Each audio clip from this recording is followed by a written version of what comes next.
Hello friends, welcome back to taste curry. ഇന്നൊരു special ഐറ്റമാണ് sweet and sour recipe with ഒരു special item കൊണ്ടാണ് ഇത് ഉണ്ടാക്കിയിരിക്കുന്നത്. അപ്പം സ്കിപ്പ് ചെയ്യാതെ കാണണം. അതെങ്ങനെ ഉണ്ടാക്കുന്നതൊക്കെ ഏതാണ് ഐറ്റം എന്നൊക്കെ നമുക്ക് നോക്കാം. വീഡിയോയിലോട്ട് പോകുന്നതിന് മുമ്പ് ആദ്യമായിട്ട് കാണുന്നവർ ഇത് മുഴുവൻ കണ്ടിട്ട് വേണം സബ്സ്ക്രൈബ് ചെയ്യാൻ. ആദ്യം 1 ഇഞ്ച് കനത്തിലുള്ള ഇഞ്ചി എടുത്ത് ചെറുതായിട്ട് ചോപ്പ് ചെയ്തെടുക്കുന്നുണ്ട്. അതുപോലെ വെളുത്തുള്ളി ഒരു 3 അല്ലി എടുത്ത് ചെറുതായിട്ട് ചോപ്പ് ചെയ്തെടുക്കുന്നു.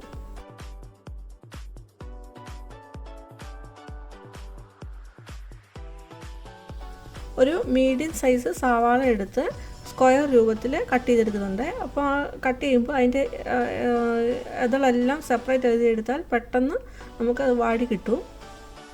പിന്നെ ക്യാപ്സിക്കം 3 കളറുള്ള ക്യാപ്സിക്കം എടുത്ത് സ്ക്വയർ രൂപത്തിൽ ഇതുപോലെ കട്ട് ചെയ്തെടുക്കുന്നുണ്ട്.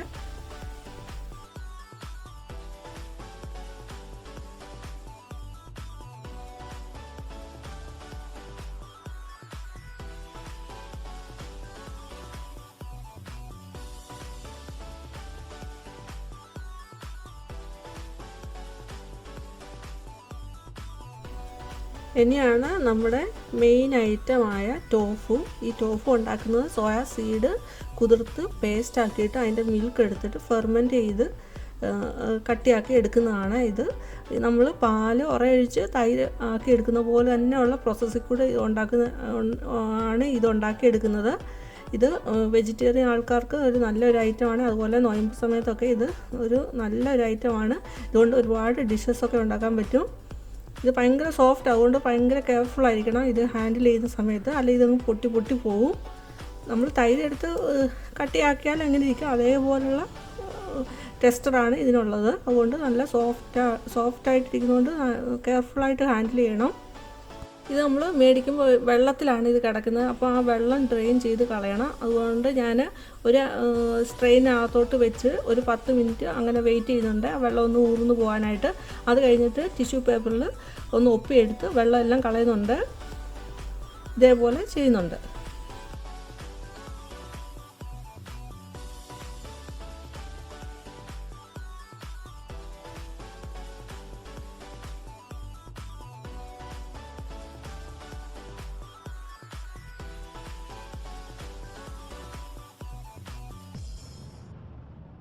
ഇത് കഴിഞ്ഞിട്ട് നമുക്ക് ഇഷ്ടമുള്ള രൂപത്തിൽ ഇതിനെ കട്ട് ചെയ്തെടുക്കാവുന്നതാണ്. ഞാനിപ്പോൾ ഒരു റെക്റ്റാങ്കുലർ ഷേപ്പിലാണ് കട്ട് ചെയ്തേക്കുന്നത്, കുറച്ച് വലുപ്പത്തിലാണ്. അപ്പോൾ കുറച്ചുകൂടെ ഹാൻഡിൽ ചെയ്യാനൊക്കെ എളുപ്പമായിരിക്കും, അല്ലെങ്കിൽ ഇത് പെട്ടെന്ന് പൊട്ടിപ്പോവും. അത് ഒഴിവാക്കാനായിട്ട് ഒരു റെക്റ്റാങ്കുലർ ഷേപ്പിലാണ് കട്ട് ചെയ്തെടുത്തേക്കുന്നത്. ടോഫുവിൻ്റെ ടേസ്റ്റ് എങ്ങനെയാണെന്ന് വെച്ചാൽ ഇത് വെറുതെ കഴിക്കാൻ നോക്കിയാൽ ഒരു ടേസ്റ്റ് ഉണ്ടാവില്ല. നമുക്ക് ഒരു ടേസ്റ്റും നമുക്ക് പറയാൻ പറ്റത്തില്ല. നമ്മൾ വെള്ളം ഇങ്ങനെ കുടിക്കുമ്പോൾ നമുക്ക് ഒന്നും പറയാൻ പറ്റത്തില്ല, അതുപോലെ ഒരു ടേസ്റ്റ് ഉണ്ടാവില്ല. പക്ഷേ ഇത് ഒരു ഡിഷായിട്ട് വരുമ്പോൾ നല്ല ടേസ്റ്റായിരിക്കും. അത് കഴിച്ച് തന്നെ നോക്കണം. ഒരു ബൗളിലേക്ക് 2 ടേബിൾ സ്പൂണ് കോൺഫ്ലോർ, ആവശ്യത്തിന് ഉപ്പ്, ക്രഷ്ഡ് പെപ്പർ ഇട്ട് ഈ ടോഫു ഇട്ട് ഒന്ന് കോട്ട് ചെയ്തെടുക്കുന്നുണ്ട്. വേണമെങ്കിൽ നമുക്ക് മഞ്ഞൾപ്പൊടിയും മുളക് പൊടിയൊക്കെ ചേർത്ത് ചെറിയ രീതിയിൽ ചേർത്ത് കോട്ട് ചെയ്തെടുക്കാവുന്നതാണ്. ഞാനിത് മാത്രമേ ഉപയോഗിച്ചിട്ടുള്ളൂ. കോൺഫ്ലോറും ഉപ്പും ക്രഷ്ഡ് പെപ്പറും മാത്രമേ ഉപയോഗിച്ചിട്ടുള്ളൂ. നമ്മളങ്ങനെ കോട്ട് ചെയ്യുമ്പോൾ തന്നെ നമുക്ക് കാണാം അത് പെട്ടെന്ന് അത് വെറ്റായിക്കൊണ്ടിരിക്കുകയാണ്. അതിനകത്ത് മുഴുവൻ വെള്ളം ഇങ്ങനെ ഇറങ്ങി അത് വെറ്റായിക്കൊണ്ടിരിക്കുകയാണ്. അത് കുഴപ്പമില്ല. പക്ഷേ നമ്മൾ ഈ കോൺഫ്ലോർ ഒന്ന് ഇട്ടൊന്ന് കോട്ട് ചെയ്തെടുക്കുമ്പോൾ ഇത് ഫ്രൈ ചെയ്തെടുക്കുമ്പോൾ ഇതിനകത്തോട്ട് ഒത്തിരി എണ്ണയൊന്നും വലിച്ചെടുക്കത്തില്ല. തന്നെ കോൺഫ്ലോർ ഇല്ലാതെ നമ്മൾ ഫ്രൈ ആണ് കൂടുതൽ എണ്ണ അതിലോട്ട് വലിച്ചെടുക്കും. ഞാൻ പണ്ട് അങ്ങനെ ചെയ്തിട്ടുണ്ട്. അന്നേരമൊക്കെ ഒത്തിരി എണ്ണ ഇതിലോട്ട് വലിച്ചെടുക്കുമായിരുന്നു. ഇങ്ങനെ ചെയ്യുമ്പോൾ അങ്ങനെ എണ്ണ ഉള്ളിലോട്ട് കയറത്തില്ല. ഇത് നമ്മുടെ നാട്ടിൽ ഇത് ലഭ്യമാണോ എന്ന് എനിക്കറിയത്തില്ല.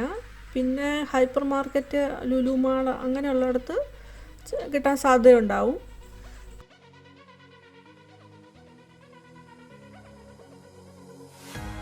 വെച്ചേക്കുന്ന ടോഫു ഫ്രൈ ചെയ്തെടുക്കുന്നുണ്ട്. ഡീപ് ഫ്രൈ അല്ല, ചെറിയ രീതിയിൽ എണ്ണ ഒഴിച്ചിട്ട് ഫ്രൈ ചെയ്തെടുക്കുന്നുണ്ട്. ആ ഫ്രൈ ചെയ്യുന്ന സമയത്ത് കുറച്ച് കെയർഫുൾ ആയിരിക്കണം, അല്ലെങ്കിൽ അത് പൊട്ടി പോകാൻ സാധ്യതയുണ്ട്.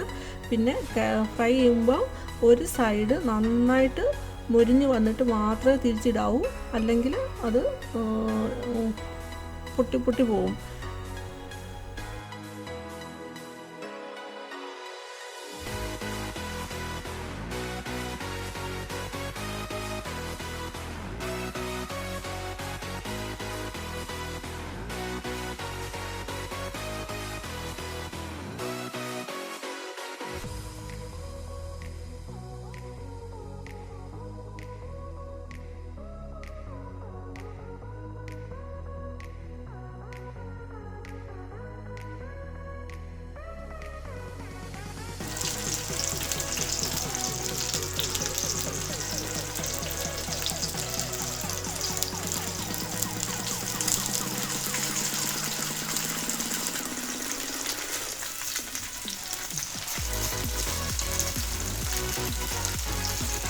അങ്ങനെ ടോഫ് എല്ലാം ഫ്രൈ ചെയ്തെടുത്തു. പിന്നെ ഇനി നമുക്ക് ബാക്കി വെജിറ്റബിളൊക്കെ വഴറ്റിയെടുക്കണം. അതെങ്ങനെയാണെന്ന് നോക്കാം.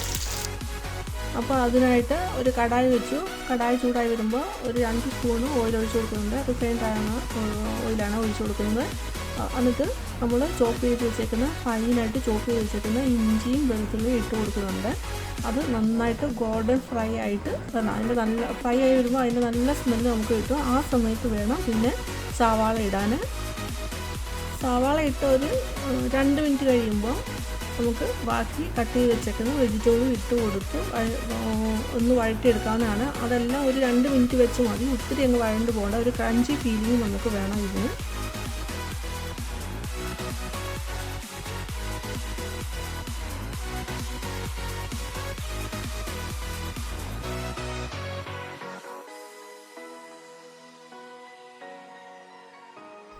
ഈ കൂട്ടത്തിൽ നമുക്ക് ഇഷ്ടമുള്ള വെജിറ്റബിൾ ഇടാവുന്നതാണ്. ക്യാരറ്റ് ഇടാം, അതുപോലെ ബ്രോക്കോളി ഇടാം.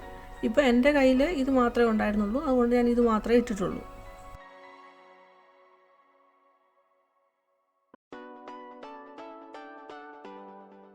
വെജിറ്റബിൾ വഴറ്റുന്ന സമയത്ത് ഒരു ടേബിൾ സ്പൂണ് ക്രഷ്ഡ് ചില്ലിയും കൂടി ഇടുന്നുണ്ട്.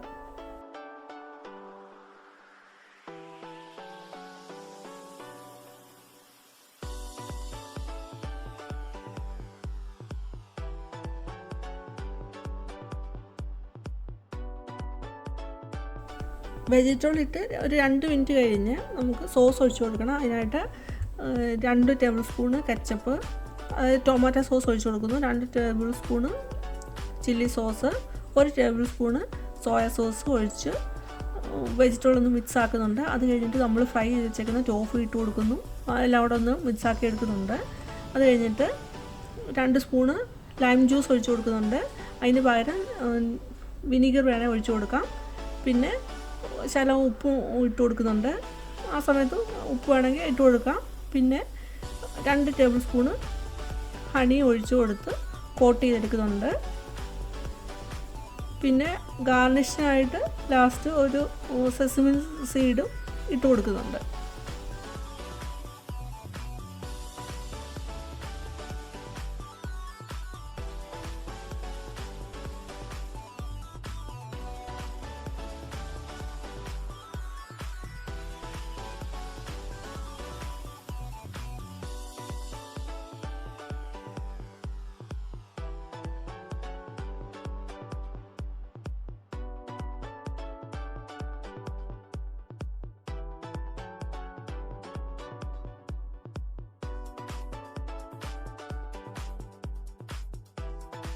അങ്ങനെ നമ്മുടെ sweet and sour recipe with tofu ഇവിടെ റെഡി ആയിട്ടുണ്ട്. ഇത് കഴിക്കാൻ ഭയങ്കര ടേസ്റ്റാണ്. ഇതൊന്ന് ഉണ്ടാക്കി നോക്കണം. കഴിച്ച് നോക്കിയിട്ട് ഇതിൻ്റെ ഫീഡ്ബാക്ക് അറിയിക്കണം. അതുപോലെ ലൈക്കും ചെയ്യാനും ഷെയർ ചെയ്യാനും മറക്കരുത്. പിന്നെ ആദ്യമായിട്ട് കാണുന്നത് മുഴുവൻ കണ്ടിട്ട് വേണം സബ്സ്ക്രൈബ് ചെയ്യാൻ. Thank you for watching.